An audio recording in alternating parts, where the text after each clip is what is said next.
আজকে GK class part 3।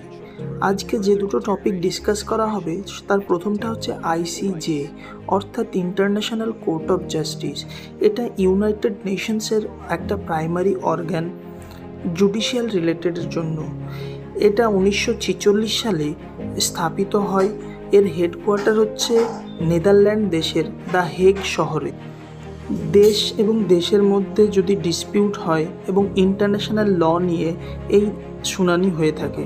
এখানে total 15টা জাজ থাকে যারা ইলেক্টেড হয় ইউএনজিএ মাধ্যমে, এবং প্রতিটা জাজের ট্রেনিয়ার হচ্ছে 9 ইয়ার্স। ভারত থেকে বিএন রাও, যে কনস্টিটিউশনাল অ্যাডভাইজার ছিল, তিনি কিন্তু এখানে সার্ভ করেছেন। দ্বিতীয় টপিক হচ্ছে রিও আর্থ সামিট, যেটা ক্লাইমেট চেঞ্জের ইস্যুকে ডিসকাস করার জন্য 1992 সালে ব্রাজিলের রিও শহরে কিন্তু অনুষ্ঠিত হয়। সব দেশের হেডগুলো এখানে জমা হয়। এজেন্ডা 21 এসডিজির জন্য গঠন করা হয়। সাথে ইউএনএফসিসিসি অর্থাৎ United Nations framework convention on climate change গ্রহণ করা হয়।